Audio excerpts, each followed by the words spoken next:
यार सिंधी पंहिंजे समाज में इलाही बुरायूं थी वियूं आहिनि जेके ख़तमु थियण बदिरां हर रोज़ वधंदियूं पियूं वञनि। सम्झ में नथो अचे त असांजे मुस्तक़बिल जो छा थींदो।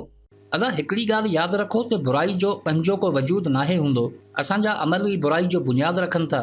अॼु साइंस ऐं टेक्नोलॉजी सां लैस ई जदीद मुआशिरो जिते इंसान खे हर सहूलियत मुहैया करे थो उते इंसान जो ज़हनी सुकून बि तबाह करे थो। क़दीम इंसान जंगलनि ऐं गारनि में पंहिंजी ज़िंदगी बसर कंदो हो। अॼु जो इंसान एयर कंडीशन कमरनि में बि निंड खां महरूम आहे। अॼु महीननि जा सफ़र कलाकनि में तय थियनि था, पोइ बि इंसान जी इंसानियत खां दूरी आहे। अॼु हर बीमारी जो जदीद इलाज मौजूदु आहे, पोइ बि हर माण्हू बीमार आहे। पुराणे ज़माने में लखनि जा सौदा सिर्फ़ ज़बाननि ते थींदा हुआ। अॼु दस्तावेज़ लिखाए बि माण्हू खां परेशान आहे। दोस्ती यारी में जाननि जा नज़राना हलंदा हुआ। अॼु दोस्ती जो अहिड़ो वजूद ई नाहे, बसि मफ़ाद हेठि मतिलबी याराना हलनि था। सभु कुझु बदिलाए चऊं था, बुराई वधंदी पई वञे। अदा जे अहिड़ा अमल हूंदा त नतीजा बि अहिड़ा ई निकिरंदा। पर अदा सभु माण्हू हिकु जहिड़ा थोरे ई हूंदा आहिनि।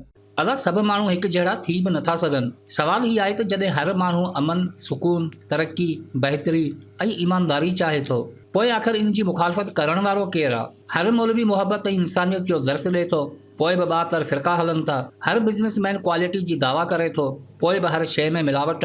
हर डॉक्टर, हर वकील, हर पेशावर माण्हू ईमानदारी जो लेक्चर ॾिए थो, पोइ बि नतीजो तव्हांजे साम्हूं आहे। अदा पोइ हुकूमत छा लाइ आहे?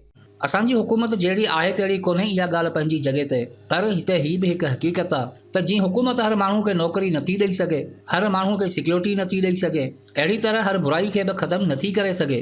यादि रखो त समाज में बुराइयुनि जो वजूद आवाम सां रिलेटेड हूंदो आहे। असांजा ख़्यालात ई असांजा अमल आहिनि ऐं अमल समाज जो बुनियादु आहिनि। एमरसन लिखे थो त इंसानु उहो ई कुझु आहे जेको हू सोचे थो ऐं इन खां मुख़्तलिफ़ हू कुझु थी बि नथो सघे। अज़ीम फ़लसफ़ी मार्क्स अदरी पंहिंजे किताब में लिखे थो त असांजी ज़िंदगी असांजे ख़्यालात सां ठहंदी आहे।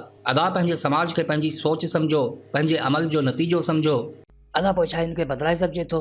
बिल्कुलु छो न। दुनिया में क़ौमनि इन खां बि बदतरीन हालात ॾिठा। मुफ़लिसी ऐं जहालत में कई ॾहाका विञाया ऐं उहे अॼु तरक़ी याफ़्ता क़ौमनि में शुमार थियनि थियूं।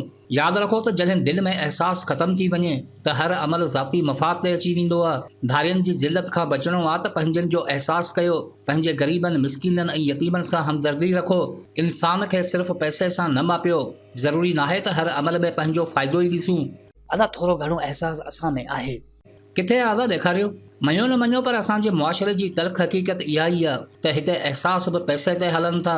इरम अबड़ो जहिड़ियूं न्याणियूं असांखे ॾिसण में ई कोन थियूं अचनि, पर 100 किलोमीटर परे कहिड़े वॾेरे जी औताक आहे, इन जी न सिर्फ़ु असांखे ख़बर आहे पर फ़िकर बि आहे। हिन एॾे सीअ में बि थर में कई ख़ानदान बिना छत जे गुज़रान कनि था, जिन जा मासूम ॿार हर रोज़ ज़िंदगी जी जंग विढ़नि था।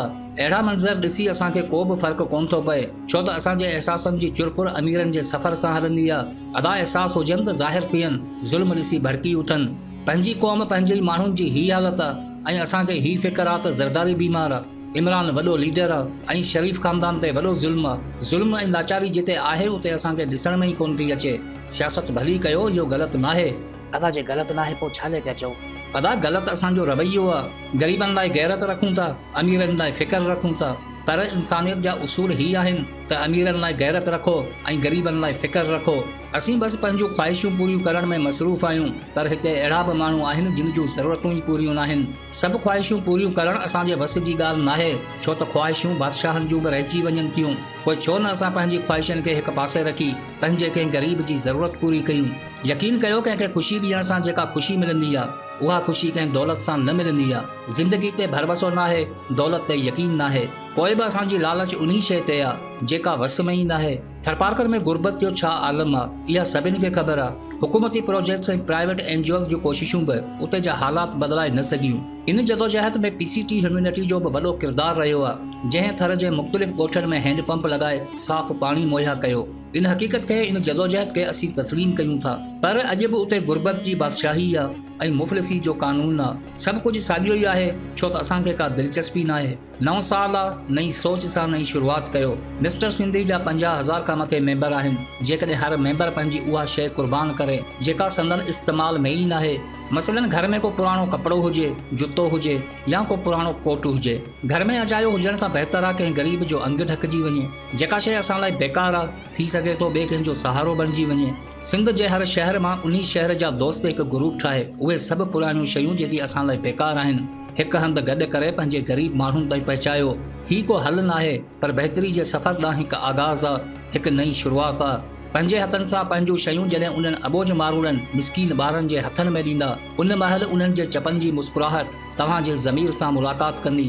पंहिंजे लाइ जीअण का वॾी ॻाल्हि न आहे, ॿियनि खे जीआरणु वॾो कमाल आहे। इनकलाबी सोच रखो था, तब्दीली जा ख़्वाहिशमंद आहियो त क़ौम जो क़दुरु कयो, इंसानियत ते अचो, पंहिंजी धरती सां मुहबत कयो, पंहिंजूं सलाहियतूं पंहिंजा आइडियाज़ पंहिंजी क़ौम जी भलाई लाइ इम्प्लीमेंट कयो। असांजी शुरूआति भली सभु कुझु न बदिलाए सघे पर यकीन कयो घणो कुझु बदिलाए सघे थी। समाज में नंढी शुरूआती इनकलाब जो ॾीओ ॿारींदी आहे, हिक ॿिए जो साथ ॾेई तरक़ी जी राह वठणी आहे। कंहिंजो आसरो न कयो, पंहिंजी क़ौम सम्झी पंहिंजो हथ वधायो। यादि रखो त ज़िंदा क़ौम पंहिंजे पाण खे उथारींदी आहे, छो त कुल्हनि जी ज़रूरत जनाज़नि खे हूंदी आहे।